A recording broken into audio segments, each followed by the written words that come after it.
right, gentlemen. Breaker. After Russ has finalized it, we figured out this is indeed episode 19. That it is. We also have our third official guest, my man Colton, Hello, everybody. out of the great state of...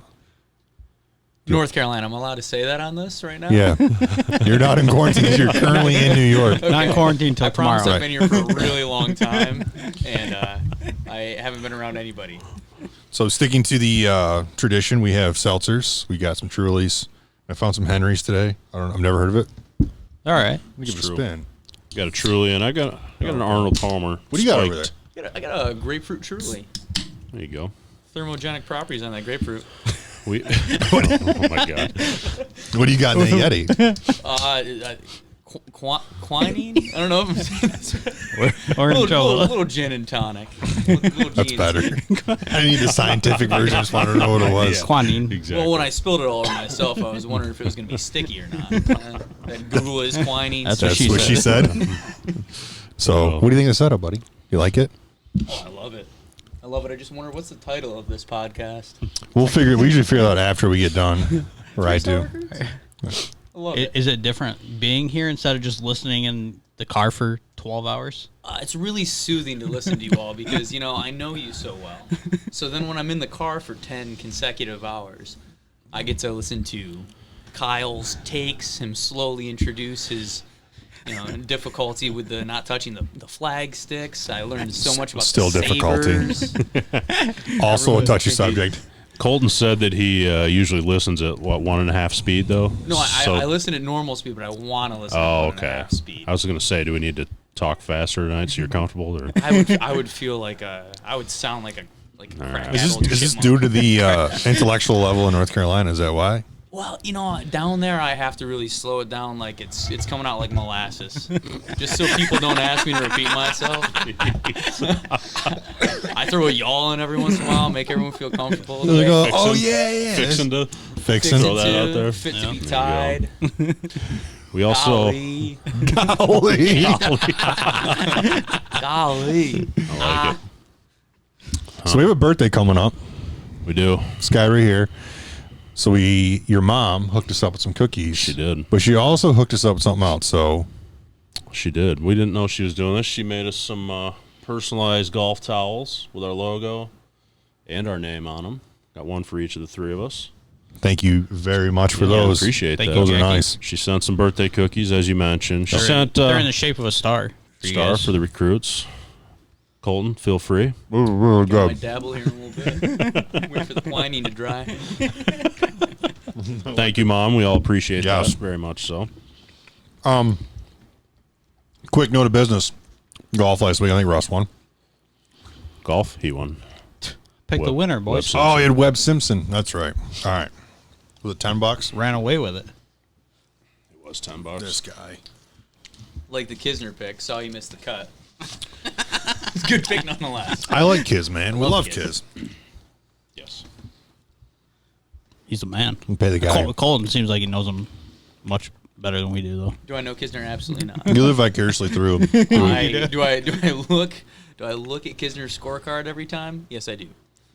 Down there, it's Kisner and JT posting. That's our starred. That's starred it. Golfers. Let's make sure we're recording. That is We're, important. We're back. we don't have a big red light to tell us we're on. No. Do you have a wrap it up light when I talk too much? Someone in the background. We'll just, one of us will throw something at you. Perfect. You got a baseball in your hand, so I'm kind of worried. Conveniently, I brought a Hoping it's baseball tonight. Yeah. Hoping it's the cookie. So, cookies are great, by the way. Mm-hmm. They're really good. Dabble in that. Yeah, okay. So golf last week was at a Harbortown, which I was maybe we've talked last week. I've played there. Maybe want to go back. So we went down memory lane today. We went and cleaned out our storage unit. Started to, and I actually found this. Ironically, it was the yardage book they gave me for Harbortown and the pin sheet for the day. I love collecting those. I have one for every course ever played in Myrtle. So if you guys want to dabble in that, check that out. We'll look through that. Got that at Harbortown. It was different watching it without it, and I guess I didn't notice it as much the week before, but last week, without the grandstands. I think coming down 18 because you're used to the grandstands behind the hole, and you don't really see the water, and then they're showing it, and that's all you see. So the water in the boats. But they did have fans. They did Because the house Those big ones by the greens. Yeah. No, they had there's people, I don't remember the exact number, but I went down there to visit, someone told me it's just surrounded by houses, so you see people in their backyard, they're watching golf. There's only like 25% of those houses there's 300 plus. It's like 25% are around there are actually year-round homes.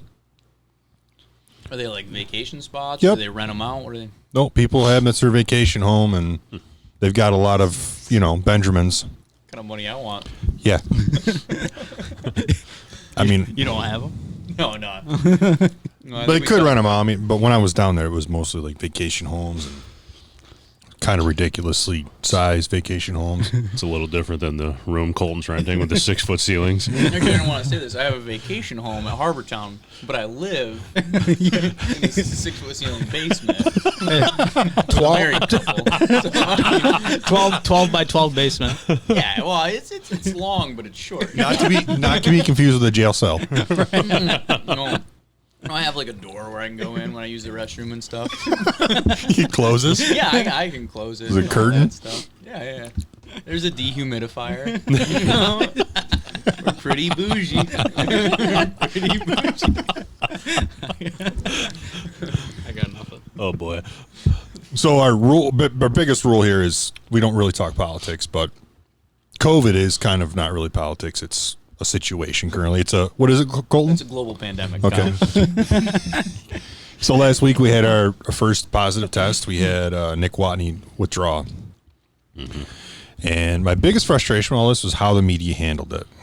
They jumped straight to conclusions. The way they reported it was terrible. They said Nick Watney, even after the tournament ended Sunday, Monday morning on like Morning Drive or somebody, they interviewed a journalist who said, well, he was showing symptoms that morning. That is actually completely false. Nick Watney didn't show any like physical symptoms. He didn't feel sick at all. He wears a whoop band. Have you heard of these? Yeah. Yeah. Which the tour announced today they're buying for everybody. Everybody, caddies, everybody's getting like whoop bands. So he apparently, according to Rory McIlroy, who talked to him that morning, told Rory that he had read somewhere that if your respiratory rate goes up like 2 points with a whoop band, that it's a sign you might have COVID. So he went to the golf course, and that's when they tested him. He said he felt fine.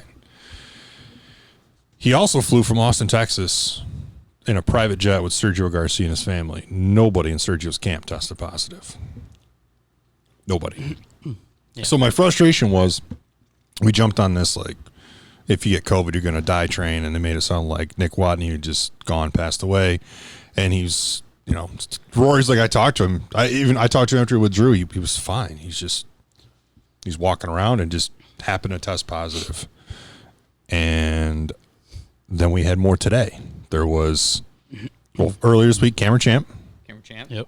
Who didn't play last week. He was not at Harbortown. Right. And then we had Graham McDowell's caddy. Got it. So Graham withdrew, and Koepka's caddy got it. Yeah. And he withdrew.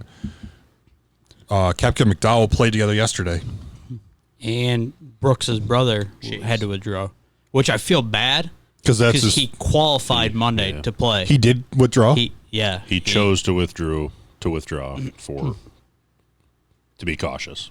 He wasn't forced to. That sucks. That was his choice. He qualified Monday, and Yep. Yeah, because he was I read he was the 30th alternate on the Corn Ferry Tour. yeah, because he And Monday qualified in the PGA Tour. He won a playoff. There was 5 guys for 2 spots, and he won the playoff to get in, and then he would withdraw. Can you imagine Mondaying into a PGA Tour event and then having to withdraw? Ugh. That's kind of sickening in itself. Yeah. Obviously, his brother can help him out a little bit, but still. That helps. That helps ease the pain that his brother's Brooks Koepka, but still. Yeah, because it's not like he could be like, and obviously Brooks was with him Monday. Mm-hmm. Brooks walked the course with him. Oh, did when he? He qualified, so he was around him the whole time. And obviously, even if Brooks didn't go with him Monday, I'm sure they would have had lunch or dinner or played together sometime this week after he qualified. They said that Graham McDowell's caddy, he'd been to Florida for a funeral. And so was Koepka's caddy. I think they're the mutual friend. They went to a funeral. I think that's what somebody said. But they also played together yesterday. Right. I thought there was one other person. But That was the only thing I read today so far. I mean, unless there's more tonight. I thought there were 4 or 5 players. I'll have to look. What I do like is we're not just halting the tour because of this. We're not going to have zero That's tests. what I got worried about because Monahan had his press conference at like 2:00, and everybody was like, "Oh, what's he gonna say?" Yeah. But they just said they're gonna up testing, and I mean, if you're doing everything you can, I mean, you got to remember when this all started, what is it, Colton? It's a global pandemic. Oh, thank you. So when this global pandemic started, the goal was not to, you're never going to have 0 cases of the virus. I mean, it's not going to happen probably. So the goal was not to stop the virus. It was to flatten the curve and allow hospitals the ability to treat patients, which I feel like they can now. We've got more than enough respirators. We've got more than enough testing. So I feel like to halt your life at this point is kind of silly, especially with the tour. I understand, like, if you want to continue doing it without the fans, that's whatever. It is what it is, but I feel like we can't just, every time someone tests positive, just be like, well, we got to stop what we're doing. Because I just feel like we can't do that. yeah, I forget the number. The PGA Tour has tested. They've ran like 4,000 tests in the first 3 weeks. Right. For players and caddies and volunteers. Now, something we talked about last week was California talked about getting rid of which they're having now, but California the governor claimed they didn't have enough testing. Oh, Webb Simpson. He withdrew. Did he really? It doesn't. All it says is he withdrew. It doesn't say if it was because of it. He could have just got too drunk after winning Got last. paid and celebrated. Decided to take a week off. Yeah. But wasn't it California? Well, yeah, California's saying no fans until full testing is available. But then they whatever claimed that they didn't have means. enough testing. Right. Yet Nick Watney's results came back in how long? Yeah, 45 minutes, half hour. Okay. Whatever it was. That's lightning quick turnaround time, Kyle. Yeah, that's extremely quick. So I don't buy the whole we don't have testing. And then I did read some, you gotta love social media. That's sarcasm, by the way. People saying he was irresponsible for going to the golf course. Where do you think they were doing the testing? He didn't feel any symptoms. The golf course? You win a truly. You can't get anything by him. Thank you. So I didn't understand that logic of people being upset with him for going to the golf course. Right. Yeah, I mean, right, it's no different than someone going to work and they're doing testing at the entrance. You still have to go to get tested there. It's similar. Yeah. Similar. That's screening. Not- Screening. Right, but it's not. But Yeah. right, if you get screened, then you can't go in the office, and then you test positive for it. You still had to go to the office to get the screening initially. I also don't understand the whole the screening. They just take your guys' temperature. Is that what they're doing? I don't know yet. Yes. Yeah, I was going to say in the school system where I work at in North Carolina, it's face masks. And then you also go in, they do a temperature check. You have to have your normal temperature from your first time in, and you write it on a log sheet and then write down your temperature, and then you have to sign and put a little initials on that you haven't been anywhere or around anyone who's tested positive. So they have a procedure at each place. I'm not saying that's airtight by any means. Right. But he probably followed it, right? I mean, he went to the golf course, got tested because the whoop strap gave him some signals. No, I'm wondering if this is a big promotion for the whoop strap. Oh, yeah. Yeah. I'm kind of No, I agree with you. Just but I'm whoop kinda strap scared. sounds like a different thing. I've looked at them in the past, but I just don't want to pay for Is them. it supposed to be an alternative to It's- the it's- wristband? Yeah, it's like a Like wearable better tech or something. yeah, You it's like a Fitbit type thing, but It's not on your got wrist. more. It's got more Yeah. information to it. Okay. tracks your sleep, tracks your rest, your heart rate, all that There, stuff. if you watch this week, there's a lot of guys wearing them already. Yeah. Well, I think it used to be something you wore on your chest, and then they've turned it into a wearable tech that you can wear around your wrist. I've seen Rory have his around his bicep. Is it? I know for different reasons, but the NHL, I don't know if they're required or if it's team by team, but almost every NHL player wears the ones on their chest to monitor their heart rate, recovery, respiratory conditions. And then they have somebody that's logging that every game. They've been doing that for years, actually. It's a good idea, though. I mean, it's a really good idea. Yeah. Well, I know I've talked about it a lot recently with people, and now all of a sudden I get all these ads on Facebook for it. So I got to figure out what microphone setting on my phone's listening to my whoop strap stuff, because I'm like, You probably got to advertise it. We all do right now on Instagram. yeah, I'm glad I'm saying quining wrong, because it'd be popping up something advertising on that. Doesn't know what I'm talking about.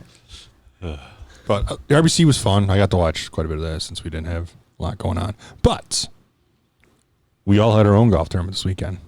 We did. Big one. I would rather not talk about it. Same. I've had a few sleeps since then to forget. It was a good time. It was good to be back, and it was good to see the golf course have 82 teams.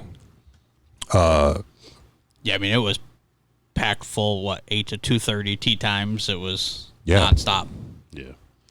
This is usually a small tournament that we kind of use as a warm-up for the bigger tournaments, but they got 3 times the typical entries this year because people are just wanting to get out and play. So my prediction was 20 was going to win it. 22 won it. If it makes you feel any better, we've had, since you and Danny also shot 61 the first day, you had to shoot 60 to beat Cookie and Hurley. I mean, they went off. It doesn't make me feel better, but I did the math as well at one point. I went back searching for strokes, and I would have just had to change my swing for us to win. So it wasn't a missed putt here or there. It was like a new game plan and a better mental game I would have had to bring to the table. So they must have went off on the back. Obviously, I finished a lot earlier than you guys. The 3 of you guys did. But when I left, Cookie and Hurley were making the turn, and they were 5 under, and they shot 14. So they were directly behind us. Right. Yeah. 5 under. The Eagle 10, birdie 11. 11. So I got them to 8. Right. And, just a 2-hole stretch. Yeah. Couldn't have, trampled the ground around the hole or anything for us, man. Your partner made a great putt on 11, by the way, for par. At the time, it was clutch. Oh, that was big. It was huge. Big. And he made a great putt while dodging what he thought was a golf ball coming in his head because very true. Somebody teed off 11 into a tree right in front of us. And I watched Danny pick his head up as he hit the putt, out of instinct that there might be a golf ball flying our direction. Yeah. We never watched it go in. No, you were on 11? Yeah. And they teed up? 12. On 12. Oh, 12. Oh, you said 11. Oh, yeah. I was we were on 11 green. Sorry. I was like, whoa. I was like, whoa. Well, he made that putt despite a ball coming in his head and his partner wearing a shirt inside out for the first. Do you want to tell the story? Do you want to tell the story? Did you hear the story yet? No, but he can't tease that and not tell the story. I thought you were there when we talked about it. Can I start the story? Please do. In fact, you can tell it if you'd like. Okay, so we were on. We finished 11. We saw there was a backup. We did not hurry at all on 11. Oh. So there was a group in the fairway on 12 and 2 groups on the tee when we were done with 11. That's how it was. So now we got 4, almost 5 groups on the hole because you got someone on the green. A lot of people. Yeah. So we're hanging out. It's like a half hour. And we're just hamming it up, talking. I just happen to look at Colt sitting in the cart, and I walk over, and I grab the back of his shirt and look at it. There's no tag. I said, "Is your shirt on inside out?" Go ahead, take it from here. Well, I looked down, and I couldn't remember if this is one of those real fancy high-end shirts. It's got the outside stitching, or if it's really high fashion. It's not. It was inside out, and I remember really distinctly that morning when I put it on, I was like, man, these buttons are ridiculous. They were on the inside. That's why, trigger. I was like, his buttons are on the inside of his shirt. I'm buttoning them on the inside. Never once occurred to me that this thing could be on inside out. And there's a lot of talk about my outfit on Sunday. So the fact that this is inside out, I'm wearing my tight green shorts that Gakowitz can't stop talking about. So then I had to pop shirt off, flip it around. Shirt came off on 12. He did not care taking his shirt off. So. Did you see his shorts on Sunday? No, remember I teed off a long time in front of you guys. I got to admit. 4 hours. We were approaching the 6th tee, and you guys were teeing off on 3. Yep. And I will admit that I thought you had purposely gone with an Oakland A's theme. Oh, yeah. The green shorts. The green hat with the bright yellow brim. It was a choice. It was he did not lose a bet. I wanted to be seen. I wanted a retro vibe. I wanted some sun on the upper legs, and The shorts really allowed for that opportunity. If you know what I mean. You worry too much about the shorts, so your shirt was inside out. Yeah, I sit there and I was like, man, these shorts are so awesome. I don't have to worry about the shirt. The shirt's obviously on point, inside out. But you know what? They still look good. 11 holes. I struck it way better first 11 holes. I think that once it was back right side out, all those seams, you know, where they put the sleeves onto the body of the shirt, Threw the swing out just a touch. They interfered with my snap hook. So that's what I'm gonna blame it on. But it was a good time. It got firm and fast out there. It did. Yeah. Extremely firm. And obviously, scores weren't as good as they were overall. Probably Saturday. One good one. You're right. There was one. There were a few teams that went lower in some of the other flights. It was, I mean, we went lower. You guys were, we went you lower guys were- Sunday. Franny went 70-62. Yeah. well, Sandbagger. His flight must have loved that. Fran Plummer, notorious sandbagger. Wins many tournaments. This time, Just the cash pool. Win the cash pool. Clean it up. He did. He won. He said everybody got in the cash pool. They did get into it. Everybody did in his flight. well, they're playing for second, third. I was gonna say, if I'm in that flight with Franny, I'm like, I don't think I'm getting into this cash pool. I think they're gonna do better. Maybe someone didn't know who Jeff was. I didn't study the names who was in that flight. I There had to didn't be either. Somebody that was upset with that. I think it happens like everywhere you go. Did you take a picture of the scoreboard? I took a picture like the Hey, you couldn't Championship see in the Fran. first you, flight. you could see part of Fran's flight because I couldn't see Fran's score because that's why I couldn't see. I was curious because I saw their name at the bottom, but your picture was angled just enough that I couldn't see their score. So after the tournament, in typical Adam fashion, I get the, well, how'd you do? Who won? How'd so-and-so do? How'd this guy do? Who won the first flight? Who came in second? And I'm like, you know what? I'm just going to take a picture of the damn board and send it to him. You should have stuck around. Was that in one? I text wasn't sticking around message for or all 4 separate? hours. Why? All separate. Why? It was Father's Day. So to spend time with the kids. It's your free pass, though. But You're the father. You do what you want. if you had played better, you still would have been there at the end. I did. right. He asked how you guys did, and I did tell him, well, they're just approaching the 16th green. You got time to get back up here. He did. I don't want to talk about 16. I mean, We you were almost there. used that. I was there. Would you have taken the bunker shot with that pin? I'm so egocentric. I was really focused on our shot. I got to think about it What again. bunker were you in? Green side, Which one? Right or left? right. Pin was left. It was front. Where Yeah. was That it? was. I was like 40 yards out left side. He was in the bunker off the drive. Yeah. Bunkers are pretty inconsistent. With the way you two can hit your wedges, I would have taken. Yeah, I the would have taken 40-yard the pitch shot. fairway shot. I wasn't in the fairway. That was the problem. Oh, But it was hard enough. You could have landed. You could have landed it. The bunker You was could have pin landed high. just short and it'd been fine. I had no problem on the bunkers this weekend, but the bunker was pin high, and I felt like we had more green to work with. Yep. Where we were on the left side in the rough, the angle, you didn't have to carry the bunker, but you would have had to You hit something skirt silly. it. I would say you have to Or skirt you'd it. had to bounce it short and have it like Stay. just trickle up on Yes. and not get to the next tier. Which is 3-putt Yeah. territory. Yeah. Right, yeah. You're 100% right. So our thought process was out of the bunker, even if we had 15 feet, it was on the right tier. Right. We'd rather have taken that. yeah. Only because of where the pin was. Any places pins anywhere else, we just take the shot. That's I've tried to hit it to that front pin from the fairway from 50, 40 yards. It's not. It's not my favorite thing to do. right. That's what we had a putt. My ball was probably 5 to 10 feet up on the ridge, and we took Geezy's ball, which was 5 yards off the front. Of That's the probably green. a smart play. It was like a no doubter. Yeah. Yeah, we took Ron's drive there. He was a foot short of the green, dead center. He went hammer time on that one. He did, but he didn't. You didn't say hammer time on Sunday night. Would you tell us? I don't remember.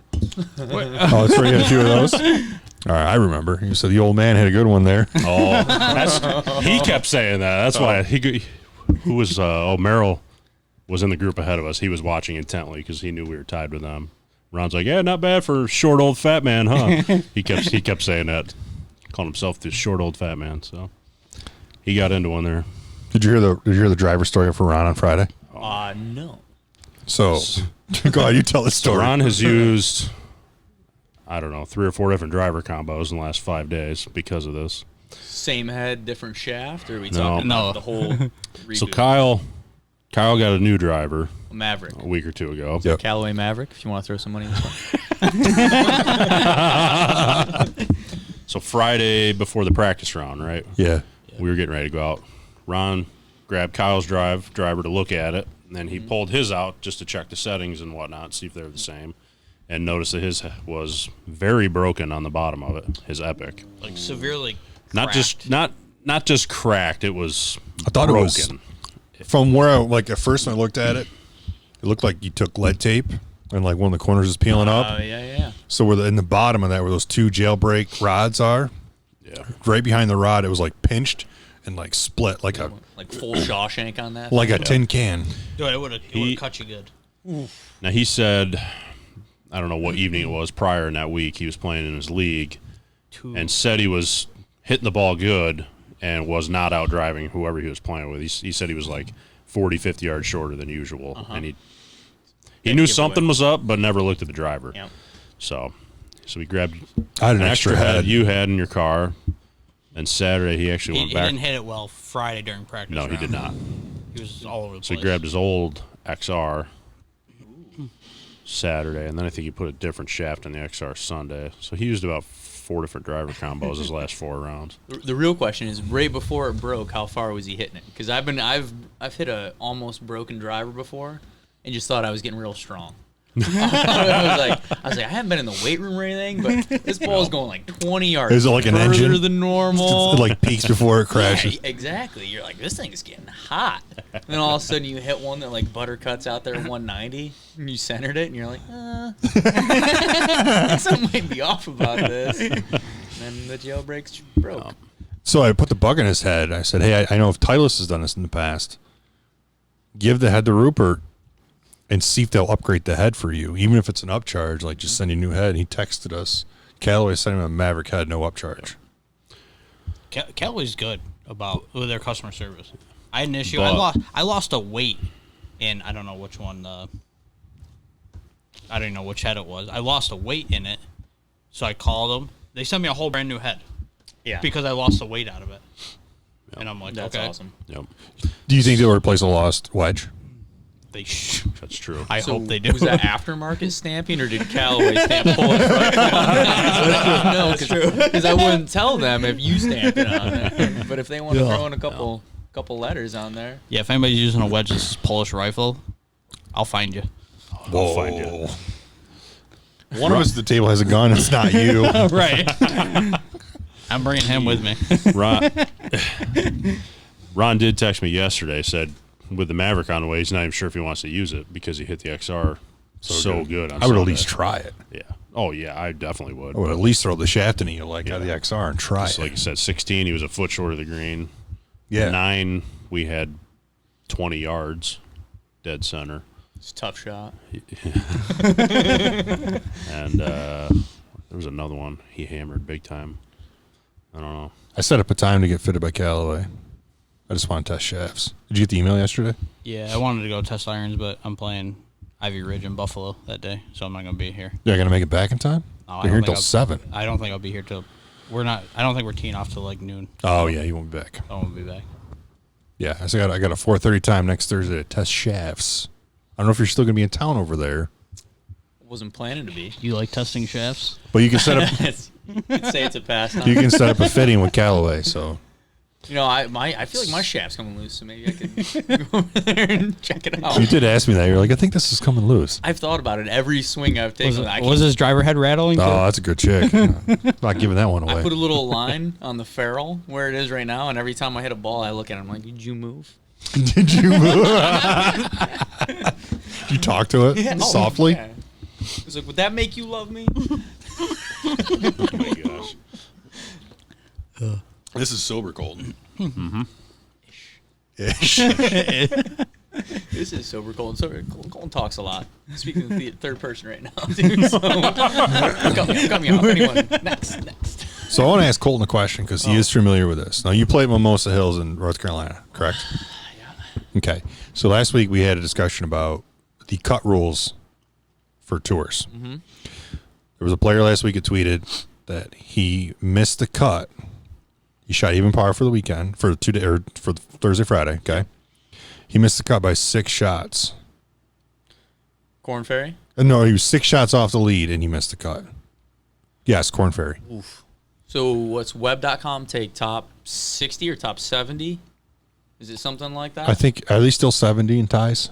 I think know. they're still 70. I don't know. PGA Okay. Tour is 60, right? Yeah. remember They it- just went down to 60 from 65, so I don't know what. Well, I was in Sealands Grove when y'all were talking about this on your podcast, so I was tuned in. Y'all. Oh, yes. And he remembers exactly where he He's was on the fixing to road. answer this question. Well, I was in Sealands Grove when y'all were talking about this on your podcast, and I think, what are you talking about, the 10-shot rule versus if you're top 60, top 70? Yeah. It's so crunched in on the Corn Ferry. What's the question? Now, you're familiar with this. You have a friend of yours who's giving a serious shot up. He's played a couple tour events. Has he had any insight on what he, or you got a first-hand experience of how tough it is out there playing with him. So his friend it's Matt Short, correct? Yep. So Matt's a good player. Matt's given the tour a very good run. Yep. Still is Yep. when he can. I'm just curious of his thoughts on this. I would say that every one of them out there thinks that they have a round of 65 in them because they all do that on a regular basis. Yep. So if you're within 6 shots of the lead, they all think they're right in it. If you're Right. within 10 shots of the lead, they think they're right in it for a top 10. So when I was listening to that, I was like, ugh. It kind of made me cringe thinking someone could be 6 shots out of it and be completely out of the tournament. And only 12 under won the tournament. Exactly. So that's, you put together 2 66s. I don't know if it was a par 72, but I'm not sure, but either way, 2 6 under rounds in a row. Every one of them thinks they can do that and does it on Yeah. a regular basis. or go out and have a good day and shoot 62. I was going to say, if you have an 8 under and then a 4 under even, Oh, that's, yeah. that's very doable. Oh yeah. And it is 65 in ties For Corn on the Ferry? Corn Ferry.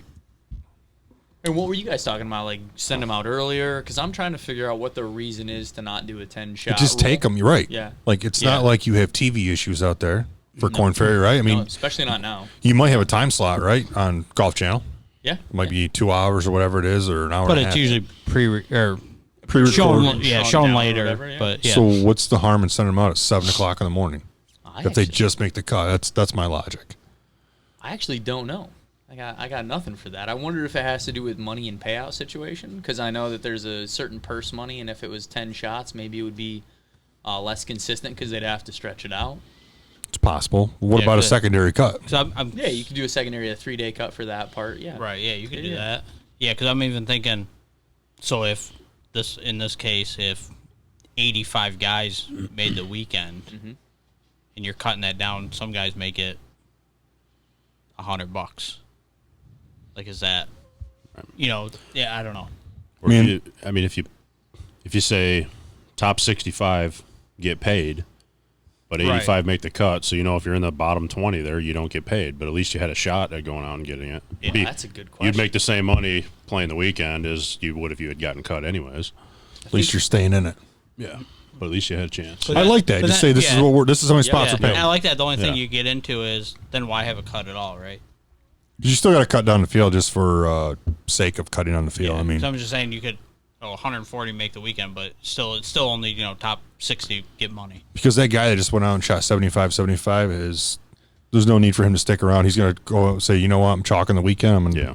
Right. I'm going to the next spot or traveling to Monday Well, qualify. I think the traveling's probably part of it for them. As far as guys got to know if they're out of it, so they can start setting up travel. And most of the time they'll book hotel through Friday, so they'd have to know whether they're booking for the weekend or whether they're trying to get out early. So there's logistics. But My Monday qualifying, like a lot of those guys are chasing Mondays too, because they're on the Corn Ferry, but they're chasing Mondays for the PGA Tour.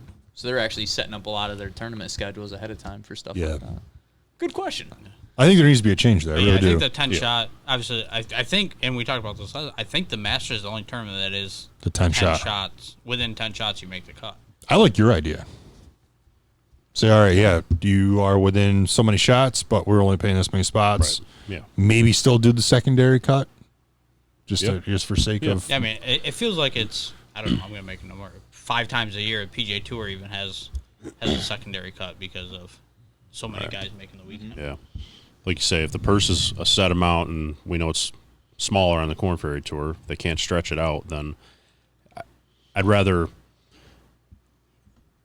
if I was in that group that was like this guy, even par, 6 back, say I had a bad Saturday and Sunday, guys, yeah. I still got the shot even if I didn't get paid. I'd rather miss the money playing all 4 days, but at least have a chance versus getting cut thinking I still could have won this thing. Oh, absolutely. So- I mean, I pay to play golf every weekend. So, so for me, if you're going to give me a shot to make money, Yeah. I'm putting all effort in for $10 Nassau's. Right. Give me a shot at some of that just making the cut money. Yeah, something needs to change for sure. All right, big news yesterday for baseball. Now Before you start, can I get another one? Yeah, what do you want? Whatever. Truly. Whatever you grab. Not orange. Did you like the Henrys? It's all right. It's all right. Yeah, it's not bad. Are you guys angling for like a Truly sponsorship? I don't think so. We've been trying everybody. We tried Bud Light for a while. Got you an know empty anybody shelf over there? Yeah. We tried Blue Light, but Russ. I'm good for fan, now. So I did not like the blue light ones. No, the blue light one's okay. What about the Corona. I was feeling those Labatt blue light grapefruits. You guys, haven't how do you tried feel those about yet. Canadian like sponsorship? the actual beer. Canadian sponsorship, eh? Hey, The beer Blue Light. Yeah. Yeah. Those are good. those are I haven't pretty- tried those them are yet. pretty good. Now I'm going to try one next time. Speaking of that, that's what my recommend. partner wanted. He's like, "Do you have any Bud Light Orange Oh yeah, at the course?" Bud Light Orange tastes like Gatorade, man. I don't know if y'all have had this. I just forgot about that. You triggered something in here. I better snag me a couple for this weekend's tournament. I was playing Now I got to try that. playing cornhole with some Bud Light Oranges that one time. Oh, Where were you Saturday night? Oh, you had a birthday. I had a birthday bonfire, social distancing, obviously. Played some cornhole. Is that because of the global pandemic? The global pandemic, yes. And but it was good. He still turned 30. So And then miss his birthday. that was great. We played a lot of cornhole here. Yeah, we did. And we didn't lose much. No, we didn't. We I lost like didn't. one game. Yeah. We beat Jamie and Ron. Yeah. And Ron he got drunk. I don't think he was super drunk, but he was drunk. He's like, I'm going home. I'm getting too drunk, and I hate losing. Well, he didn't lose Sunday, so And I had the construction lights out so we could play. We did, yeah. so you need lights on your cornhole boards, which I just put on mine. I don't know if I want the lights on the board. I think that would screw I my... put them under Yeah, you under can- the hole. Yeah, you put them under, which I still would seem weird to me. Throwing money around over here. Is he? Yeah, don't steal it. I'm more of a stadium light rather than boards being lit up. Should I put these on my garage next time? Like climb up there, set Yes. them up. You should We just can do this. permanently install them. I mean, we've got to go up on the shed and install a stage for who to come sing Wednesday night before the best ball. So Who's me? Not Hell a no. chance. oh hell no. After a few of these, maybe. So if we're gonna be up Mind there, if might I as do? well put lights up there. All right. If you're home for best ball, come by Wednesday night. We still gotta discuss the details off air if I'll be home or not. You know what I mean? I'll take that question off air. Who? I'll ask later. Who's singing? Sheldon. Is this his warm up? Yeah. Wednesday We're warm trying up? to- We're considering it. Yeah. I don't know how seriously you've talked to them about it. I mentioned it a couple times. I I also don't, don't know how many of our friends want their names dropped in these, so Yeah. that's why I was avoiding true. that. Not because I was trying to hide it from you. I actually don't really care if anybody in the neighbors get pissed off. I mean, they can come listen. They can sit around my yard and listen. I really don't. Yeah. Yeah. And if anybody complains, I'm just going to remind everybody that someone was cooking meth behind my house and killed their grandmother in a fire. So, We shouldn't have laughed at that. no, that's the avenue I'm taking. Okay. I'm just going to remind people that happened. So, if someone's singing in my backyard, is Just laughing at the audacity of Kyle. all right. News baseball. Baseball this week has agreed to the players and owners have agreed to 60 games. So anybody got full details on this? So I don't have full details, mainly because the two sides have been arguing over this so long. We've talked. It's no longer about the COVID-19. It's about money, and it's turned into a small collective bargaining discussion.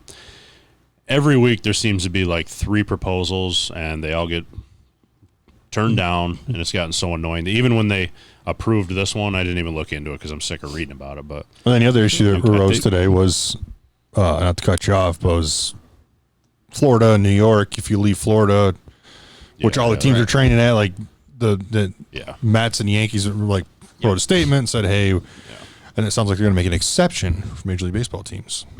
Oh, no worries. You're living in a bubble. Come on up. Yeah. I'll just tell my uncle to ride up with them. Yeah. I'm sure Adam might have some details, but all I'm aware of is they've agreed to 60 games. They still have some health protocols to agree upon.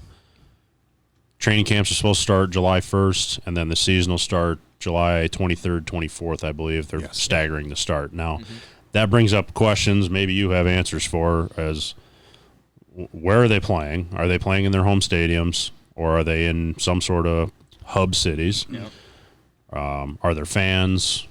Right. Those kind of logistical questions are still unanswered as far as I'm concerned. What do you got, Adam? So I don't have anything about fans. They are playing in their home cities. So of the 60 games, Cole got really excited there.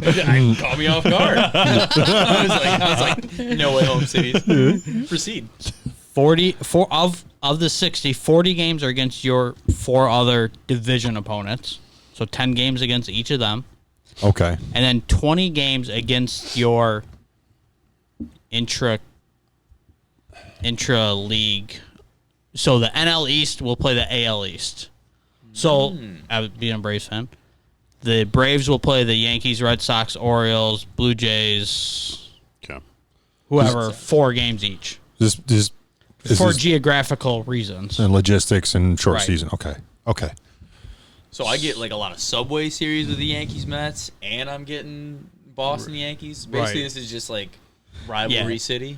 Yeah. A lot of playoff matchups and The one thing I hate that I have seen, I didn't mention as a baseball purist, is they are apparently going full-time DH for the season. So I have the rule changes for 2020. there is one And rule change I'm- I do like.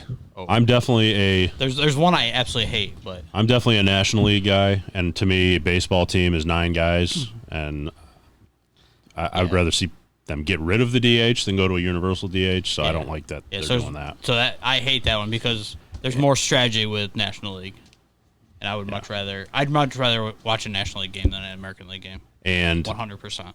that brings up the question of does that also apply to the World Series, which to me is an advantage American League for whatever 2 teams are in the World Series. Yeah, and so I didn't click on the article. Somebody put an article up of which NL teams are best suited for this, but I didn't click on the article today to read it. So being a Braves fan, the Braves have 5 decent outfielders right now, so they're kind of set, and they can deal with that DH. They are expanding rosters, correct? Right, to 30 players. Okay.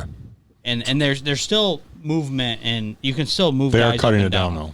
Right. It goes from 30 to 28 to 26. Yeah. Okay. So they eventually cut it, but See, the reason I don't like that, we see this in the normal season with the September call-ups, is you end up with a starting pitcher going 6 innings, and then the last 3 innings are chopped up between 7 relief pitchers, yes. and it takes forever. Yeah. But then does the rule still apply though, even with these new rules? Isn't there a new rule out there that's supposed to take effect this year where a pitcher has to stay in the game? So okay, yep. So 2020 rule changes. Yeah, something like that. Well, let's let him get through this. 2020 rule He may be changes. answering. Universal DH, which we mentioned. Extra innings. Teams automatically start with a runner on second, which I don't agree with that, but I think that's stupid. and then we have position players pitching, which I didn't understand this one.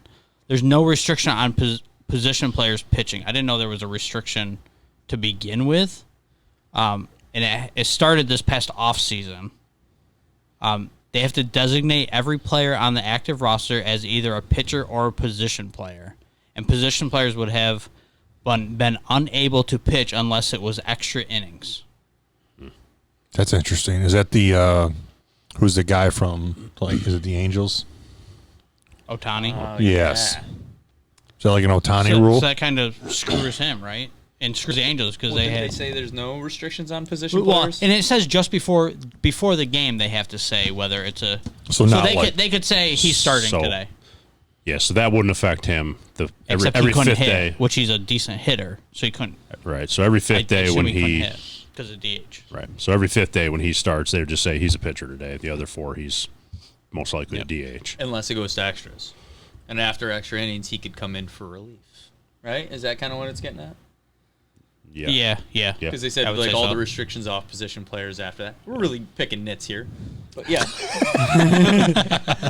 There's suspended games, which if a weather forces a game to be cut short, it's official. Instead of being finished at a Postponed. later date. Right. It's because they don't want the World Series in January, probably. Unsportsmanlike conduct. I don't know why this is thrown there, but players and managers must be expected to maintain physical distance from umpires and opposing players. That actually will be interesting. Yeah. So they have So obviously if you can get ejected from a game if you bump an umpire, Right. you can be suspended. Yep. So now, do you have an argument with an umpire from 10 feet, and if you step closer than that, do you get suspended? So like no bumping umps. Check. So this is the one that. So I'm not obviously I mentioned I'm not a big fan of the DH, but this is the other one that I'm not really sure on. Wet rag. Have we gotten to the rule you like yet? I don't know if I like it, but I thought it was interesting. But carry on. Wet rag. I did see this. A pitcher is permitted to carry a wet rag in their pocket instead of licking their fingers. Oh, Wow. So like what? There's nothing that says unless is the umpire gonna Check it. dip the towel and hand the pitcher a new towel every inning? Great question. Because there's nothing says the pitcher can't take that in the dugout and put pine tar on it, right? It's in his pocket. He just It's in his pocket. I mean, if it's a white I'm towel, guessing. obviously you're gonna see So I'm stuff, picturing but- a white towel, and to me, the pine tar would probably be obvious. right. But I'll be curious bet- because it doesn't say like. I bet that'll be controlled by somebody in baseball, just like the baseballs are. That's what I assume. It'll be a piece of equipment that's used. Is there going to be something like the resin bag that's going to be right behind the green? Mound. Come on, He's golf on- guy. he's on golf. Come on, golf guy. Rosin bag mound. Yeah. You got a hit from the tee box. Yeah. See, the tee box is elevated. Yeah, Yes. Is it behind the mountain? Yeah, I don't know. Because in that case, think about when it's really hot. Are they gonna replace that every? Well, I Did was it say pocket? It says That's it in their pocket, says in right? the pocket. So on First hot days, it'll be soaked with their ass sweat. It Then. says Well, I was gonna say, now do we talk about like the material of the uniforms? We got a cotton poly blend, in or their like back how are we gonna control for this? pocket used for moisture in lieu of licking their fingers. I like the word So- blue. For people that maybe aren't avid baseball fans, pitchers me clearly. can step. Pitchers can step off the green, aka the mound. They can step off the mound, lick their fingers, basically to get a better grip on the baseball. So this sounds like a COVID-19 rule where they don't want you licking your hand, touching the ball. It gets hit to another fielder, and then they touch the ball that you've basically licked. Yeah, and it says water is the only substance allowed on the rag. But again, like, because people have talked about using glue. Like, I mean, there's to a lot me- of stuff that's To me, that will have to be controlled by Major League Yeah, Baseball. I would see no It'll be- reason why it couldn't. Because at or every shouldn't. park, they have people that are in charge of the baseballs, making sure they're in spec and You ready. gotta rub the balls down. It'll be, yeah, Adam's always wanted that job. Gotta get that Mississippi mud in there. yeah. I'm shocked you haven't applied for that job. Rubbing balls down? Check. To me, it'll be Why a not? similar situation where you've got somebody from the league that's there controlling these rags, and they bring them out potentially every inning. I mean, what if they get those soaked and it's in your back pocket and your ass is soaked? You know, what if the pitcher doesn't like that? Well, it's optional. To each his own. It's optional. Pitch with dry hands. see how you like those cracked Yeah. fingertips. I wonder what we're going to do to police this, though. I mean, I think a lot of guys they've done it for years. It's become a habit. Yeah, like almost like a Twitch or something. There will be guys definitely doing it on accident. So do you take the ball out of play? It would be like I would think that would be you probably give them a couple warnings. Hey, look, you've done this. We'll take the ball out. Don't do it again. A couple warnings. Maybe it's the equivalent to a balk. Ball comes out, but now there's a ball on the count, just like there is a balk.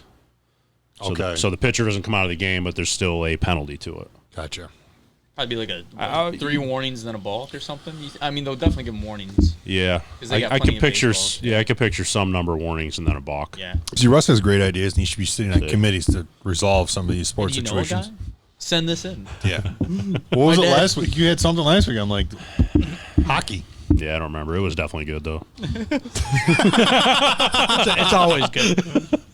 Yeah. During basketball season, my dad and I just have all these trade threads for the Knicks and how we're gonna save them. There you go. And we just want to send these, but we don't know Dolan's email address. That's the only thing we're missing from saving the Knicks. I mean, I've saved them so many times. I've done the same thing. Unfortunately, I'm a Sabres and a Pirates fan, so most of my sports life has been how the hell do I fix these shitty teams that I follow for some reason. Talking about the Knicks here. I'm with you. Yep. I feel that. So the rule I was referring to was, I didn't necessarily say I like it, but I thought it was interesting. The runner starting on second base. So they actually started that a minor year or leagues. two ago. AAA. I think they did. Didn't they do it in the bigs too, where they got it wasn't at inning 10, but like inning 13 or something, they automatically Right. put Oh, a runner really? out there. Yeah. I Something used to- like that. I remember that. It's a classic fast pitch softball rule. They used to use that in fast pitch softball in extra innings. Really? Yep. I don't know why I know that. Well, it reminded me of okay. the softball tournament, your sister's tournament, where if you walk Yep. Auto go to second. if you walk the girl, right? Or no, If you walk the guy goes to second, girl walks to first in a co-ed slow pitch softball tournament to prevent pitching around. the guy to get to the girl. Yeah. So if you walk the guy, he goes right to second, and the girl behind him. Because the batting order is Boy, girl. boy, girl. Okay. I kind of like. I don't like that rule, and maybe it's the old school baseball guy in me.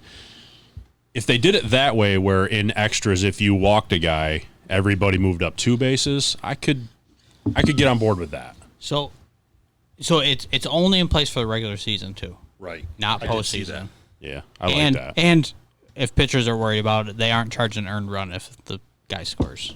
Got to worry about those stats. Right. They do because they're contract dependent. Yeah, Right, no, yeah. seriously. Yeah. Yeah. I like that it brings small ball back into play a little bit, though, because you're looking at, like, what, sack bunt, get the guy to third. That's what I'm Which is curious why- with. Sack fly. The- Which is why I hate DH DHs. Which is why I love DHs. American League. for Small Life. ball. You are a fan of small ball, therefore you love the DH. No. You want to bring small ball back in. I get it. My bad. I think the DH is going to hit that fly ball where the pitcher is not going to be able to place that fly ball far enough to get that runner to home. Correct. That's backpedaling. That's what But that if you was s- that I just did. But if you start with a runner on second It's just a bunt and and a fly lead ball. and lead off the inning with your pitcher, if there wasn't a DH, then you've got a pitcher that's got to try to lay down a bunt, or you've got a utility guy who's a bunting specialist and a specialist reliever in the bullpen who's ready to go. To me, that's small ball, bunting them over. Then can you get them home? Would you be more in favor of a guy starting on first instead of second? Uh, You start on second, you got a guy in scoring position. yeah, To me, it's similar to the college football overtime rules. We're starting at 20. right. Guy on first brings ground into double play into play. So there's like that, probably that aspect of it too. It's not really necessarily always an advantage to get. Yeah. That's a good point. You know what I mean? Yeah, starting on first could actually be detrimental for the offense. Yeah, if you got Jorge Posada hitting, he's a guaranteed double play every time. I remember that. I think he grounded double play 100% of the time there was a guy on first and less than 2 outs. Don't quote me. I guess I've got to say no. I'm just not a fan of football. To me, the football thing is definitely different. I'm just not a fan of like modified rules partway through a game. Right. I guess. I don't know. Would you be more in favor of it? Say a game goes to extra innings and it's normal for the first few innings, but say it gets to like inning like 14 or 15. Because MLB has a rule they can't start a new inning after what, midnight? Is that correct? Midnight in their time zone? I don't know. I think they have There's people there to make that decision based on the two teams. because I know the travel Braves have schedule. like I know the Braves have had like a rain delay, and then it's like 2 a.m. Yeah. Like Freeman hit a walk-off home run like 2 a.m. like 4 pitches in after a rain out. Because like if that happened, if that scenario happened, teams playing a 3-game set Friday, Saturday, Sunday. The Friday night game went till 2 a.m. They would play that as long as they could to get it in because those two teams are still there for Saturday and Sunday. Okay. If it happened on ESPN Sunday Night Baseball, knowing that one of those teams needed to travel to a Right. different time zone on Monday, they're there to kind of make that decision based on the team's schedule. So I don't think that's a set rule. Okay. But I think they could potentially make that decision. Yeah, I think it depends on travel. There's and- exceptions to that Right. rule or whatever. Yeah. I tried to stat boy it. Inconclusive. Nothing? Nothing. Oh for 1. 0 for 1 with stat boy over here. Give me something easier. enough. Give me something easier. So I got a question for you guys. So there is a prop bet in Vegas right now for MLB season. It's only 60 games. I think it's 8-1 or 10-1 for a guy to hit 400 this year. Wow. Because a guy could get hot for 60 games. Yeah. I love that. So Right? It's 100. I'd Say 240 at bats, roughly 4 at bats a game, yep. and you gotta get 110 hits Is this bet only in Vegas? Well, is it possible to get to Tioga sometime during the season? if they open. Yeah. I want to get back to the extra inning thing after this real quick, but I don't think that'll happen, but I would absolutely throw $20 on it. I don't know if that answered the question, but that's my stance. That's I mean, like you said, somebody can get hot for 60 games. Yeah. And if you could pick a player, I'd put money on somebody like Mike Trout doing it. that's Right. Yeah. Yeah, I'd we need to melt, look I'd in. melt. We need to look into this. Your extra inning. I also extra inning. Instead of the runner on second, especially with a normal season that's 162 games, I would actually rather see them have ties after 14 innings rather than modify the rules in the extra innings. This is Russ. Making look at ideas and logics. We need to start putting this shit down and mailing it in. Because you think in football, we've seen a couple ties last few years. They have a much larger effect on the outcome Absolutely. of the standings because there's so few games. Yep. They would have a much smaller effect on a 162-game schedule. So, whoever, if you're listening, they're not. get a hold of me. What if you start on second with 1 out? Write it. Not send that it. that changes Russ's answer, but what if Right. you start on second with 1 out instead of 0 outs? Because then if you bunt them over, there's 2 outs Right. and a guy in third. You can't staff fly. So baseball to me is the one sport where you could modify a bajillion rules Yeah. to increase the offense. I don't agree with so it, you but could. I don't want a guy on base I mean, anyways. right. But So, for example, to me, it's almost the same as in extra innings, a strikeout isn't until 4 strikes, or you walk after 2 balls. Like, to me, they're. Colton like that one? I'm all twisted up over here. Right? I'm gonna put Colton's mind in a pretzel here. Yeah, he's over there playing slow pitch softball right now. With all these rules. I was like, can you start juicing after the 9th inning? Because I would love to see the cream and the clear make a comeback. You know? But like, I mean, a 4-strikeout sounds crazy, but to me, I put that in the same category as modifying the rules and having a guy start the inning in Right. second. Oh man. I mean, you could just win the game in 9 innings. That's the Dana. Yeah. That's the Dana White logic of Right. Don't leave it to the judge. the judge's hands. Just go win the game. So Yep. Kyle's dehumidifier. dehumidifiers happened last time. I'm telling you. I thought Russ was going to run out because I the place is on thought there fire. was a bomb going off or something, or I should say, about to go off. Shout out to dehumidifiers. Keeping basements dry. Getting the humidity out of here. So Colton said this ceiling is higher than the one he currently lives in. It is. It's higher but similar. It feels So, like a mansion. It is It higher. feels like a mansion down here. It does, yeah. I was talking about if I have to change my shirt, sometimes I got to crouch, take it off at an angle. You know what I mean? You adjust your life. I'm a simple man. I'm a simple man with simple needs. So I think you mentioned could a guy hit 400, right? Because the season's much shorter. Anything could happen. I think this will be the year we see parity's probably not the right word, but we're going to see some teams get into the playoffs and potentially get to the World Series that typically wouldn't.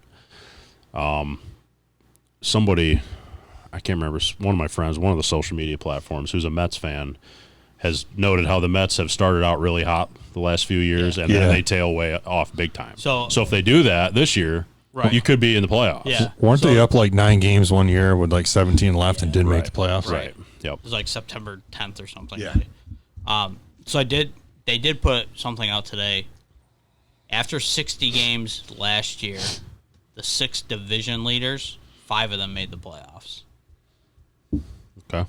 That's a good That's stat. interesting. The Phillies missed it. They didn't only have like a game lead on the Braves at the time, That's but the Braves fan over here. The Phillies. there's going to be a ton of asterisks this year. Oh, yeah. Is there an asterisk if you win the World Series though this year? No. No, It's more of like if you hit 400, like you only did in 60 games. No. You know. I don't think there's that, yes, Yeah, because there's only right. 60 games. Yes. But as far as winning the whole thing, no, because you can't control it. And we talked about this, and you were involved in this. Oh boy. A couple years ago during the Elmira Best Ball, Oh. Oh, yep. we were all told, like, you're playing 9 holes, and none of us wanted to. I mean, we all got together as a group We did. collectively and went to the pro and said, we don't want to play 9 holes, we want to play 18. He booted us after 9. Yeah. So, I mean, My that's... chagrin. You can't, there's some things you can't control, and I just, in that case, it was one of those, like, it is what it is. We didn't feel like there should be an asterisk because the total outcome was you knew you were going out prior to the round, like, we're playing 9 holes. Yep. You know the rules. Everyone's playing the same game. Right. Maybe if the Astros win, we can have an asterisk.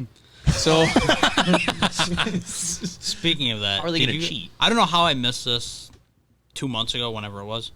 So when the initial proposal came out, Altuve tweeted to turn it down. So I saw a tweet that came up today. Chapman tweeted back to him and said, I don't think you should be telling us what to do. I've been working on a screwball in my backyard, and it's about 101 miles an hour coming after you.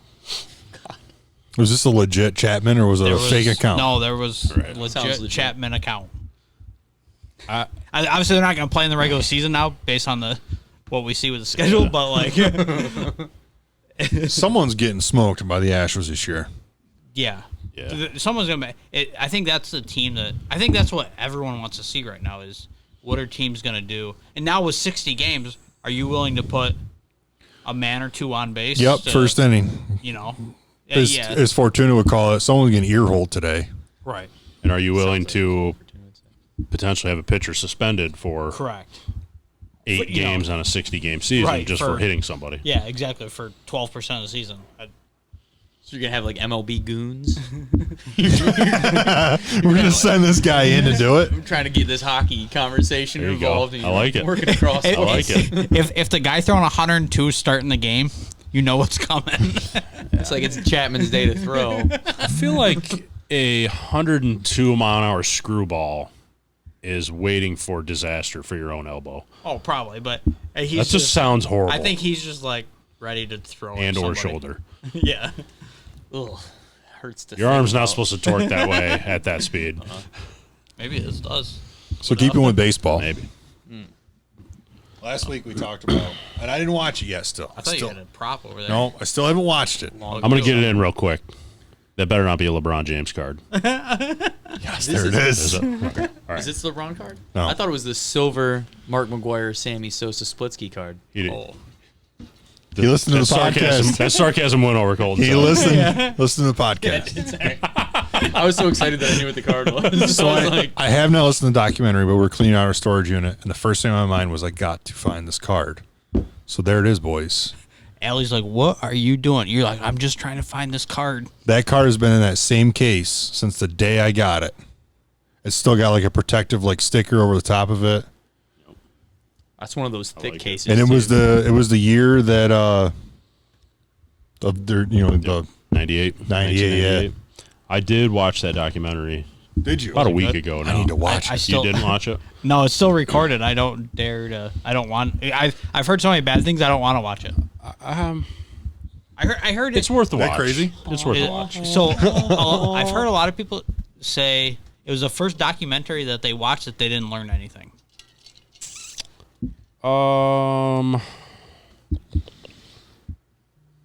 I can understand that standpoint. Did you watch it? I did not. Okay. I still need to. Yeah, I could agree with that actually. But for me, it's They said they didn't get into like the home run like race. that's 100% false. The whole documentary was about the home Well, run race. no, like the last. Well, if somebody used those words, that's 100% yeah, wrong. I don't remember if that's exactly what Okay. he said, but yeah, it was something he thought it would get more into Behind the scenes? like the ending to What do the you need entire over there? race. Grapefruit action. You want a grapefruit again? Yeah, I do. Got you. I think they said they didn't realize that the whole time. The only thing they did realize is Sosa never led at any point during correct. the entire season. That's correct. And that same year, and I think I remember this right. Griffey had an unbelievable year. So that's and he was third in that. So did the That's- Yankees. race. That's the one thing. But We don't care about that. You know what the Griffey said about that? That's the one thing I will say. I guess I can't say I learned, but it's kind of like the Jordan documentary. It happened when we were all, 10 to 15 years old, and you don't remember everything, right? That's the one thing that did stick out to me is, and they kept his numbers referenced throughout the first half of the documentary, was that Griffey was in that race also. I believe he hit like 54, 56. 56, Yeah. He hit 56 that season. He was only 5 shy of Roger Maris's record, which I probably couldn't have told you that 2 weeks ago. I didn't know that. I don't remember that. He had an unbelievable year. And He I had think- like an MVP year that year. I remember, too, in June, June was the whole thing revolved around Sosa in June because he hit, 20 home runs He in hit 20 June? in June. That's where originally, through the beginning of the season, through like mid-June, it was 100% McGuire. Griffey was there. Sosa wasn't heard from, and then he hit 20 in June, and all of a sudden it was a 2-horse race. I would have to hear your friend's wording logic. Buddy. because- It's a friend this time, not a buddy. Not a buddy? Okay. Damn it. To say that it wasn't about the home run race and the ending of the race, I mean, it was a 2-hour documentary about that whole season. and Well, the I home think- run We know race. the ending. I think he expected more than like what we just saw, what you saw on TV during the season. More in-depth stuff and stuff how that, Okay. how everything went into All right. place. I would watch a 2-hour documentary on the making of that Chicks Dig the Long Ball commercial with Maddox and Glavine. Glavine's got a smooth swing. I'm not kidding. No? Not kidding. So the interesting thing at the end, so when I watched it, I kind of fell asleep at the end of it. So I actually, before we came here, So it was good. no, I was just tired. Before I came here, I rewatched like the last 20 or 25 minutes of it. And Mark McGuire admitted to taking steroids in the documentary. Did he? He 100% admitted to taking steroids. Yes. Now, what So- he was taking, was it... So I haven't watched the documentary, so maybe you know, maybe you don't. I remember I remember vaguely during that season, he was taking something that they said was not on the banned list. So they had a chunk about that in the documentary, and it was basically an over-the-counter supplement. The same as us going and getting creatine or whey protein or whatever. He was going and getting something that was an over-the-counter product, and he was using it. He said it was to help him get through the grind of 162-game season, which, I can buy that. But it was a legal over-the-counter product he could just go purchase at a GNC or whatever. But he took something other than that. So at the end, they had a modern-day interview, and he full-blown admitted to taking steroids and basically said that everybody was doing it. Major League Baseball and Bud Selig knew about it and just turned their head because they were still trying to recover from the 94 strike. Yeah. And when you look, Like we said last week, that was the last time I remember that baseball pulled an interest from people who weren't fully baseball fans. Yes. Yep. And the Cardinals were out of the playoff race, but yet they were selling out every single game. The thing with the steroids that jumps out at me is you have Babe Ruth hit 60 in probably the 20s or something. Something like that. Yeah. I actually don't know when Roger Maris set It's 1961. 61. It was 61. Okay, Yeah. so 61 and 61. So they were the only two to ever hit 60 prior to 1998. Yep.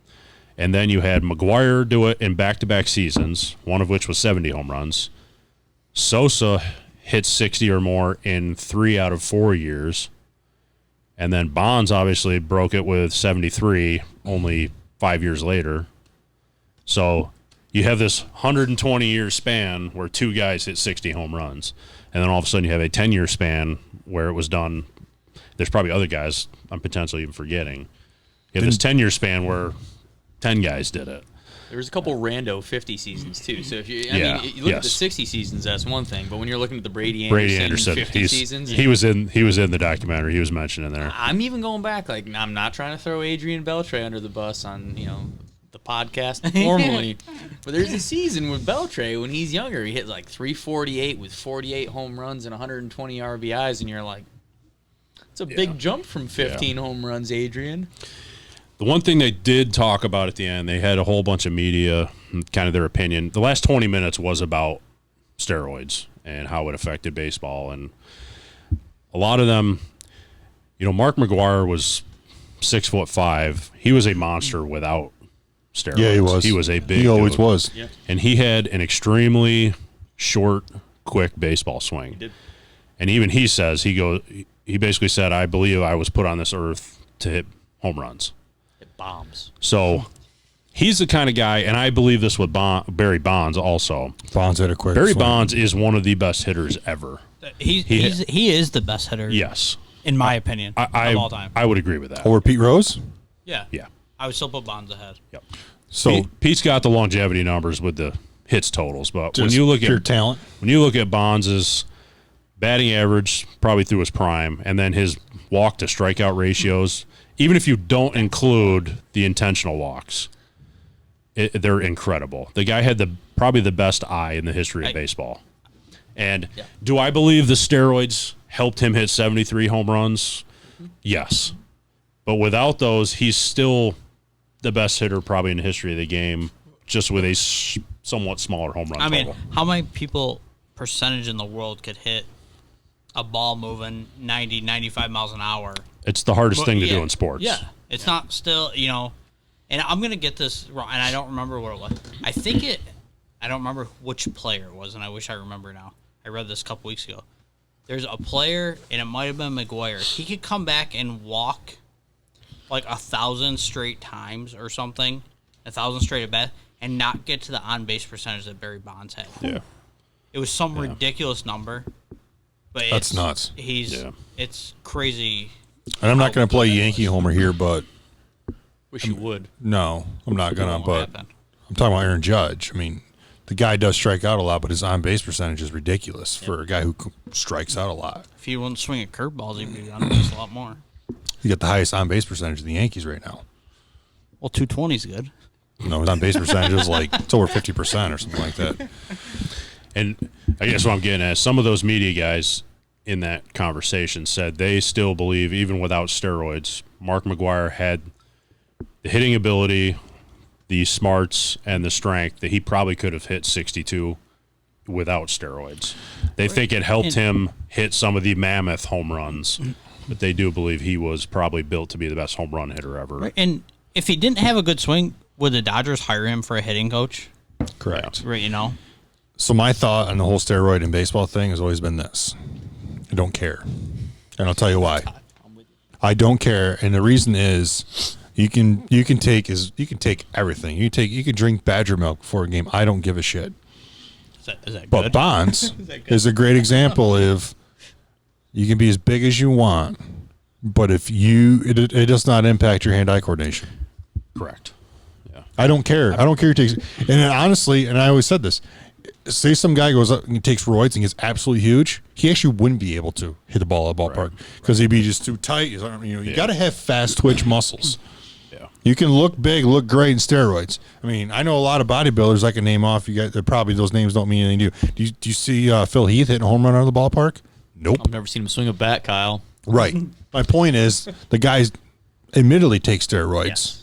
And he probably can't. I can't even wipe his own ass, let alone hit a ball out of the ballpark. So you still have to have the fast twitch muscles. You still have to hand-eye coordination. You take all the steroids you want. Technical ability about And I almost disagree with some of the media saying, well, because he took the steroids, he was able to hit the longer home runs. I disagree with that. I mean, you got guys that are tiny.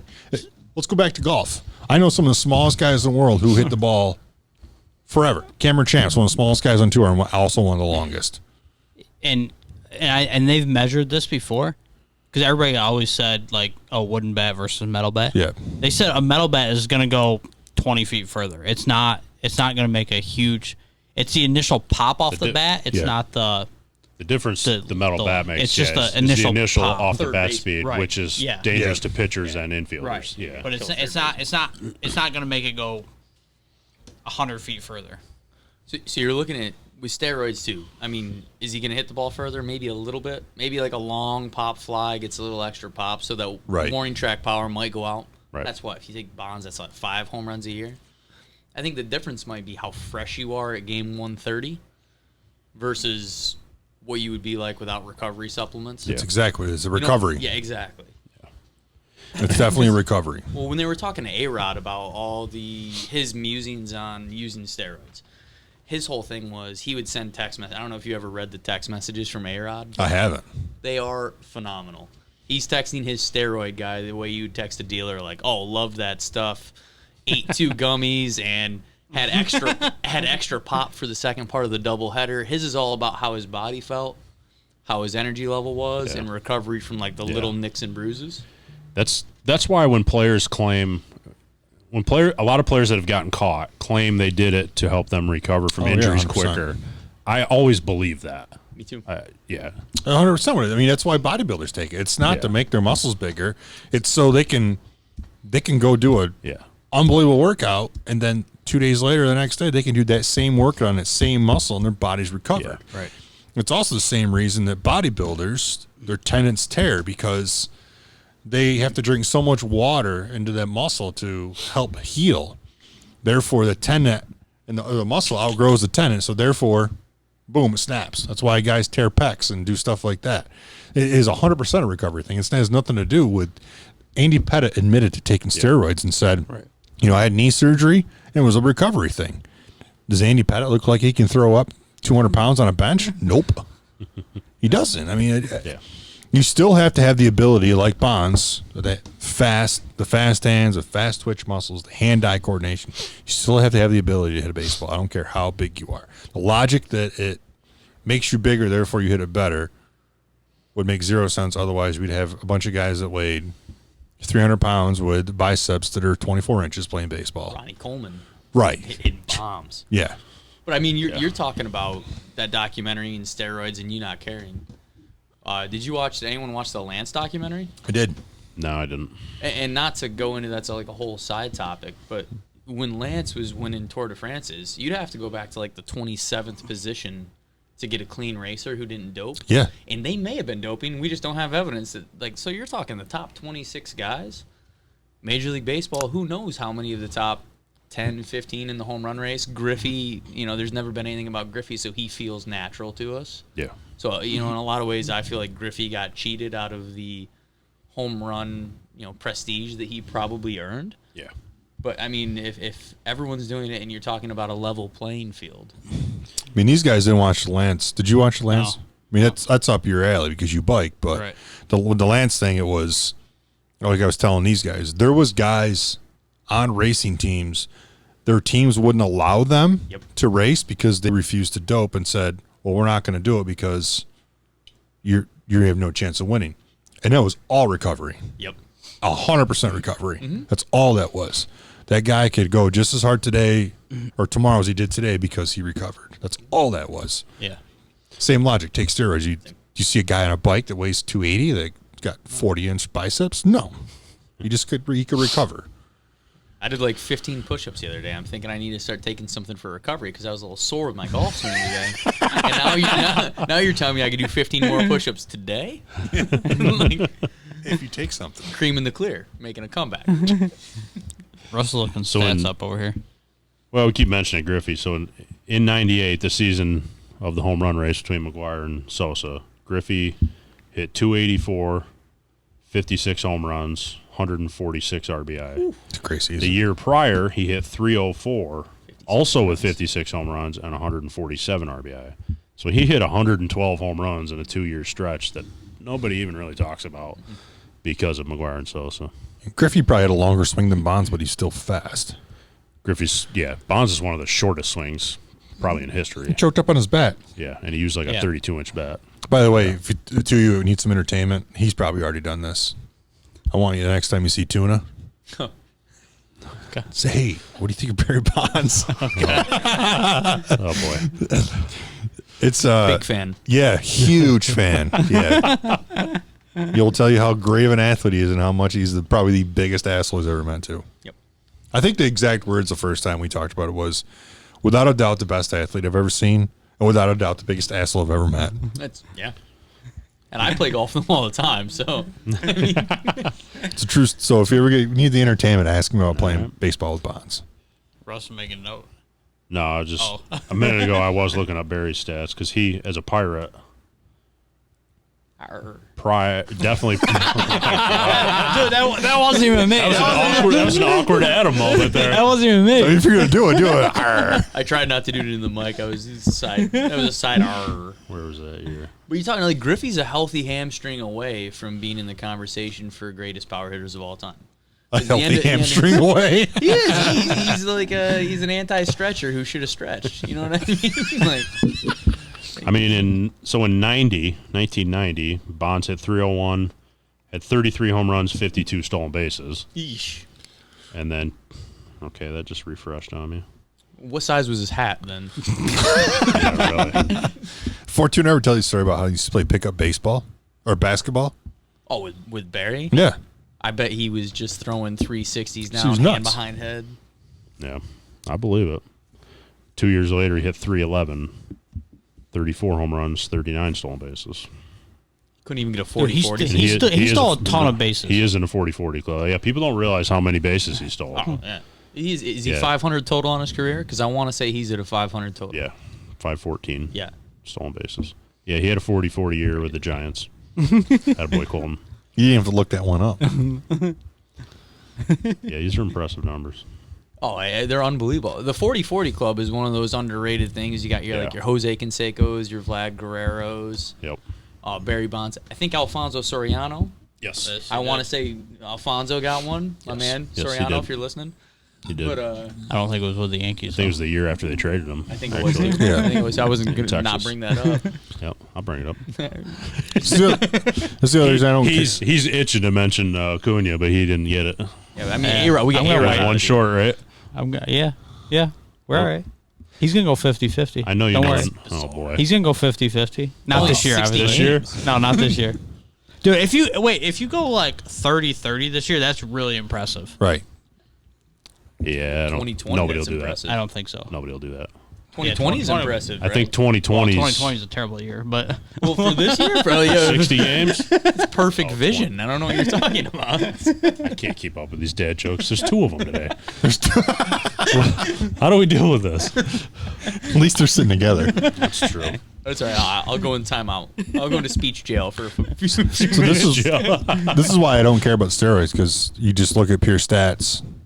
To me, the Hall of Fame, like the Heisman, I don't want to get down the Heisman rabbit hole, but to me, people go in the Hall of Fame. The guy gets in the Hall of Fame. They're like, oh, he had this many home runs, or he threw for this many strikeouts, he stole this many bases.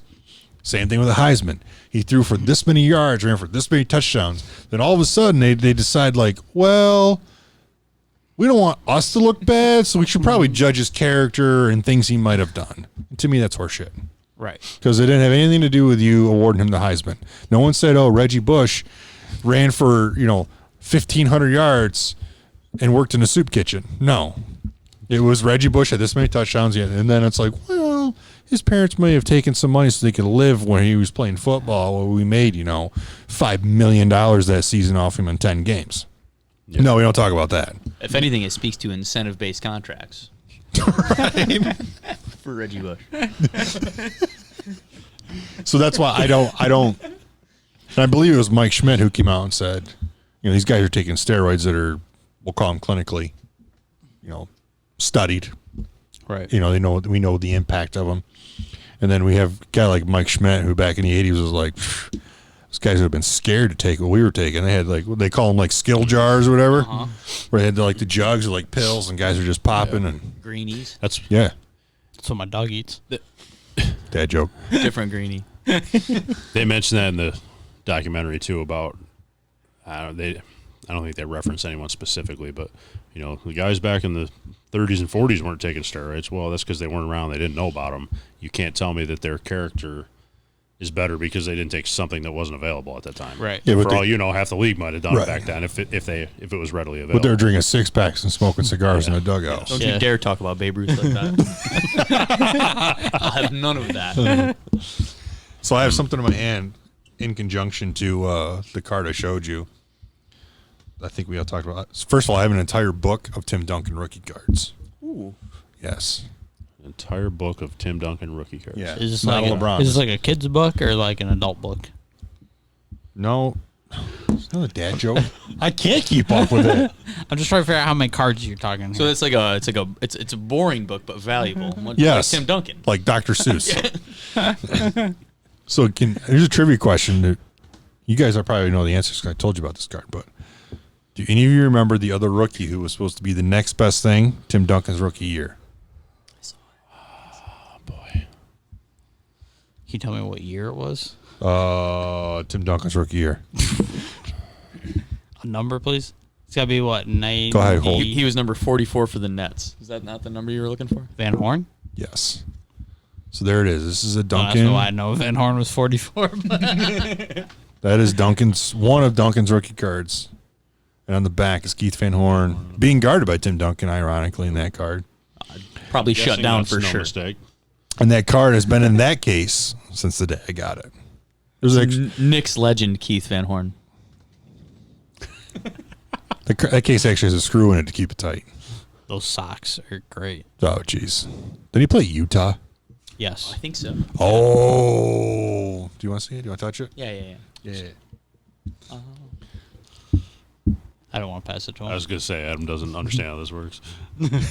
I don't share very well. I love those socks, and I don't know why you're talking negatively about them. His calves and knees are protected. I mean, they do wax those floors. Yeah, You ever had court burn? Yep. not recently. We're not allowed to play pickup basketball right now in North Carolina. Why is that? There's a global pandemic, Russ. It's like Sesame Street. Today's word of the day is global pandemic. So before we jump out of here, I do have one more thing. Dude, you brought a lot of props tonight. I have a gift for Colton. Oh no! I brought you cookies. Yeah. Which, by Thanks, the way, Mom. top notch. Shout out to Russ's mom. Those cookies were awesome. I haven't had a birthday cake in maybe my whole life. It's always a sheet. That's part of Dude, a big she giant loves- sheet Oh, cookie. you take like a cookie cutter into the cookie cake and. Well, I didn't, but my mom did. Dude, she loves cake. She's a big cookie cake fan. I love cookie cake over cake, too. Yep. Couldn't agree more. I've never complained about it. Yeah. Shout out In to fact, I American Cookie request Company. it. Your mom is gonna be pumped tonight. A lot of shout outs for her. You're right. Nope. And I'm going to get in trouble for not Feel mentioning free. my We mom. can't So, have hi, an Mom. empty plate. We can't have an empty plate at the end of this. So get in there, Colton. Yeah, no, I got you. I was What trying was to that? be- I didn't want the whole thing. Trying to be polite. I'll take it. No, don't be shy. So All right, what you got? I have a gift for Colton. Oh no! And due to the, what is it? It's a global pandemic, Kyle. Welded neck Is fiber. that how he reacts on Christmas morning Yeah. too? Oh no! That is, we've been somewhat hindered on ordering merchandise. Okay. So this is the last piece we have currently. But I have a golf hat for you. That is That's the last one we have. Oh, I love it. Make So- sure you show Dewey that one. Yeah. Oh, this will be worn. This will be worn. I've been needing a white hat for quite some time. There you go. Yeah. Better than a green one. And I I didn't believe see it, but Would you calm down on that green? which by the way, I believe it's SPF 50. I need it. Clearly, he tries to stay out of the sun. Allergic. We can pop this baby on out. Thank you so much, Kyle. This is the whole reason I came on. I was hoping to get some free merch. Wanted free shit. There I you heard go. you guys give away Truly. Cookies and I saw- hats. I saw cookies on them. So that is all yours. That is the last one we have. Yeah. There's only two other people that make have sure that when you hat. put a Good. Dewey, you're just like, Yeah, it's a good Oh, icebreaker. Yeah. Oh yeah. Do you want a hat? Don't you worry. I'm gonna be practicing these podcasts in my basement alone, answering my own comments. That way I can do better next time. It'd be like, talk less, Colton. Talk less. So cut people off. Boys, got anything else? I don't think Hockey's so. down to 6 sites, by the way. Hockey's down to 6 hub cities. Why can't they They're just gonna wait announce? till like 2 days prior to. Why can't they just announce where it's I going? don't know. Yeah, they're down to 6 hub cities. Draft lottery is tomorrow night. Tomorrow being Friday. Tomorrow relative to when we're recording, not when you're viewing this. Tomorrow's Thursday, though. Yeah. Yeah. So Tonight's Wednesday. So you're correct. Do you want me to post it tomorrow? Pause for edit. I We're can down to post 6 tomorrow. hub cities. Draft lottery is Friday, November or June 28th is the draft lottery. Austin Matthews, one of the biggest stars in the NHL, tested positive for COVID-19. So it will be interesting how they handle that. That's the other thing too about COVID. I really don't care about every. I don't need a ESPN alert that every person that tested They positive. don't have anything else to talk about. that's true. They don't want to talk about golf, so they're just trying to figure out anything else. I do think that's coming up for you guys on the podcast. So is the NBA. You're looking at Jokic. The Joker just tested positive. Malcolm Brogdon just tested positive. Everyone's showing Yep. up from wherever they've been Was it training. Jokic was in Serbia. With Novak Djokovic. So Who tested positive? Who In he and, Serbia. like 14 other tennis players Yeah. from his non-sanctioned. So who on the Lakers, was it Avery Bradley, Avery Bradley. said he didn't test positive. He said he wasn't comfortable showing up and having 2 weeks of practice to get ready for a 3-month season. He also has a child who has underlying health issues. Yep. Okay. But he didn't reference any of that. No, He I said- heard it last night. He said he was worried about soft tissue injuries going into this 3-month season, which Correction. Jared Dudley responded to Avery Bradley. Jared Dudley's worried about the soft tissue. okay. So he Yeah, but came he's out like and said- 40. he's like 40 and he is soft tissue. Nimbly I'm bimbly. using Jared- And did you see Patrick Beverly's response? I did. He said, "Basketball is a year-round sport. I don't want to hear that shit," or something like that. I was actually reading this whole comment thread, and they were like, "Man, Jared Dudley really should have talked about Kawhi's load management to see what Pat Beverly's response would have been." Because Kawhi's on his team. But they were talking about it. I think the soccer leagues got 4 times more injuries than standard after their return due to the long layoff and short training period. And when they're talking Okay. soft tissue, it's anything but bone. So they're looking at more tendon issues, more ACLs, stuff like that. So Okay. that is it's real. I think Avery Bradley's got some child custody issue too. He's going through a custody battle, and there's a 1-month temporary custody thing that's also in play. I did see that where he's got to kind of be around. Yep. And that child has a pre-existing condition and wouldn't be allowed in to the Disney situation. So I think that might Okay. play a role too. I think Yeah, he J.R. couldn't- Smith might be couldn't- coming out of retirement for this one. Yeah, JR is coming out, I think. But Ready. Swaggy P said Yeah, he's ready. Swaggy P He wants said, it. "If you're not ready to go, I'm ready." I submit that you guys have like a Swaggy P corner update every week. Swaggy P just tweeted this. I mean, All it's you have to do it's the Lakers, so I can get my LeBron reference in. So when we in talk case you about haven't it. noticed, Russ is not a LeBron fan. I'm not a LeBron Big fan, fan, so I big found a way fan. to bash him the last like 10 episodes. He That hates was LeBron. the whole card thing. He hates LeBron, but he loves lemon. Just so you know. Loves lemon. I love lemon. Wait. Hates LeBron, loves lemon. So I saw this tweet today in a It's off. It's like an online dating less than profile a here. less than a 4-month span. There's MLB begins, NHL begins, NBA begins, PGA Championship, UEFA Final, U.S. Open Tennis Round 1, NFL Opener, Stanley Cup Final, U.S. Open, NBA Finals Game 1, World Series Game 1, and the Masters. I'm A 3.5 month span. I'm going to be spending a lot of time on your couch watching sports. I hope your wife doesn't mind. And at the bottom of the tweet, it says, "So wear your mask so it all happens." So, like, I'm not going to say it on this Right, let's not podcast. get into it. No, we're not but getting there's that. so there's a 3.5 month span that it's just. It's going to be exciting. Nonstop. It really is. I mean, why actually. couldn't Kepka just get a local caddy this week? I I kind mean, of? if he needs It'd have been somebody- cheaper. I'm driving to Syracuse tomorrow. I could just keep going. I kind of Yeah. kind of wondered at myself, but He doesn't need the money, so he's not worried. I guess. No, he doesn't. I've been saving up a lot of personal days, and I'm gonna blow them all in this NBA playoffs. So if everyone can just Or your social distance appropriately. or your 2-week quarantine if you need it. I hadn't considered how I could use this to my advantage. But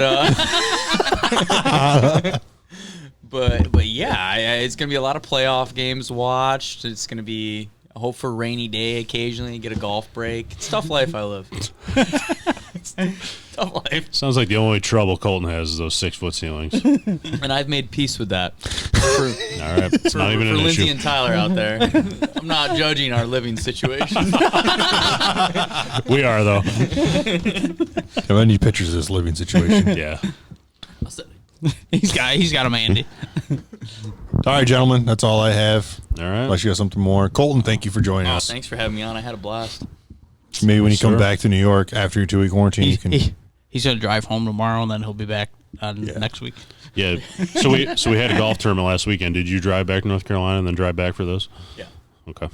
No, wait. You mean from this most current weekend? Yeah. I want to go see if I could get the appropriate polos for this next tournament. So they were in North Carolina. And I was like, They're reversible. it made sense. I had the time. They have to be reversible. They're reversible. No tags. You need to lock down that girlfray so she can dress you too, by the way. Yeah, it's not a bad idea. All right, gentlemen. All right.